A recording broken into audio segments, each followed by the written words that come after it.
તો આ તરફ સુરતમાં તોફાની તત્વોએ આતંક મચાવ્યો છે।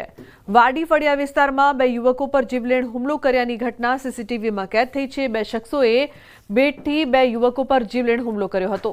હુમલાની આ ઘટનાના સીસીટીવી સામે આવ્યા છે, જેમાં જોઈ શકાય છે કે હાથમાં બેટ લઈને અસામાજિક તત્વો બે યુવકો પર તૂટી પડે છે। બેટના ફટકા મારીને યુવકોને લોહી લુહાણ કરી નાખ્યા। તો બે યુવકો પર જીવલેણ હુમલાની સમગ્ર ઘટના જે છે તે સીસીટીવીમાં કેદ થઈ છે। બેટથી અસામાજિક તત્વો કઈ રીતે તોફાની તત્વો હુમલો કરી રહ્યા છે, આતંક મચાવી રહ્યા છે તે દ્રશ્યોમાં જુઓ।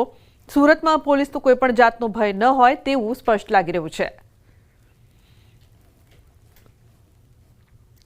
તો રાજ્યમાં શ્વાન કરડવાના કિસ્સા વધ્યા છે, ત્યારે સુરતના જૂના કોસંબામાં 5 વર્ષના બાળક પર શ્વાનના ટોળાએ હુમલો કર્યો।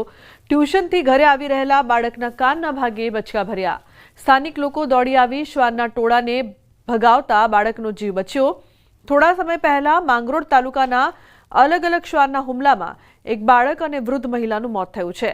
રાજ્યમાં રખડતા ઢોરો શ્વાન આફત બની રહ્યા છે।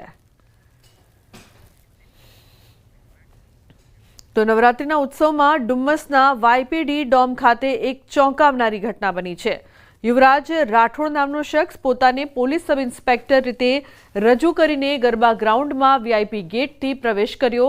યુવરાજ રાઠોડ પોલીસ જેવા વેશમાં આવીને હાથમાં એક ખરાબ હાલતમાં રહેલો વોકી ટોકી લઈને ફરતો હતો। હું પીએસઆઈ છું અને ડ્યુટી પર છું કહીને તેણે વીઆઈપી વિસ્તારમાં પ્રવેશ મેળવ્યો। માત્ર એ જ નહીં, પરંતુ ત્યાં બેઠેલા સેલિબ્રિટીઝ અને મહાનુભાવોની વચ્ચે જઈને ફોટા પણ પડાવ્યા હતા। પોલીસે તપાસમાં ખોલ્યું કે યુવરાજ છેલ્લા 2 દિવસથી આ જ રીતે નકલી પીએસઆઈ બનીને ગરબા ગ્રાઉન્ડમાં ફરતો હતો। ડુમ્મસ પોલીસ મથકે આયોજક નયન માંગરોડિયાની ફરિયાદ પરથી યુવરાજ રાઠોડ વિરુદ્ધ ગુનો દાખલ કરવામાં આવ્યો છે।